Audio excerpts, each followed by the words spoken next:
Bonjour, bienvenue dans cette nouvelle capsule vidéo sur le premier thème d'histoire-géographie, fragilité des démocraties, totalitarisme et Seconde Guerre mondiale. Abordons d'abord un premier chapitre, l'impact de la crise de 29, déséquilibres économiques et sociaux. Et donc nous sommes dans l'épisode 1, nous sommes donc dans l'introduction. Donc, dans une introduction de RQP, donc de réponse à une question problématisée, il faut d'abord définir les termes. Ici, si on reprend l'intitulé du chapitre, le mot crise semble un terme important à devoir être défini. Une crise ou la crise économique va de pair avec une autre notion qui semble logique de définir en premier, c'est le terme de croissance économique. La croissance économique, c'est l'accroissement sur une durée importante, longue, des quantités de biens et de services produits dans un pays. Elle est mesurée année après année par le PIB, le produit intérieur brut, qui est la somme des richesses produites par les entreprises sur un territoire donné.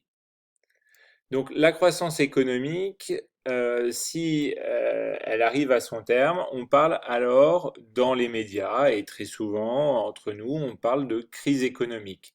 Or, c'est un terme qui est impropre.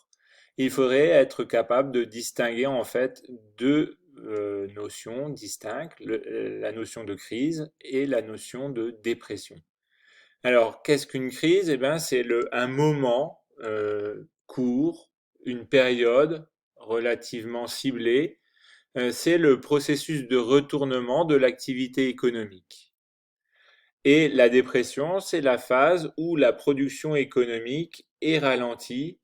Et très souvent, on parle de dépression économique ou de récession économique. C'est le moment où l'économie et l'expansion de l'économie ne parvient pas à absorber la main-d'œuvre, la population active, et ça crée donc du chômage, d'où les répercussions sociales qui sont évoquées dans le chapitre.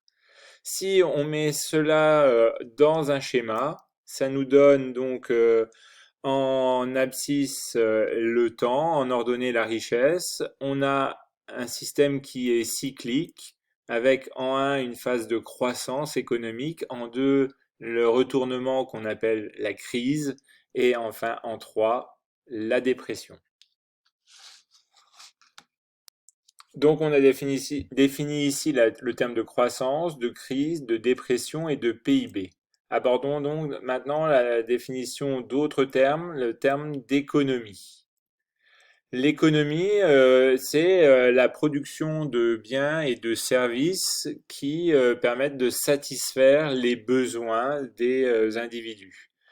D'abord des besoins primaires, comme dans l'agriculture ou l'extraction minière, c'est le secteur primaire. Ensuite, toutes les activités de transformation, ce qu'on appelle l'industrie, le secteur secondaire, et enfin le secteur des services, le secteur tertiaire, le troisième secteur, qui prend en compte les banques, la finance et par exemple l'assurance, mais bien d'autres éléments encore. Ici, on a défini le terme d'économie de secteur primaire, secondaire et tertiaire. Enfin, la délimitation temporelle. Avec la notion de 1929, il faut préciser la date, c'est le jeudi noir, le krach financier qui a lieu le 24 octobre. Ici, on voit des unes de journaux qui indiquent le crash, le krach financier, Black Thursday in America.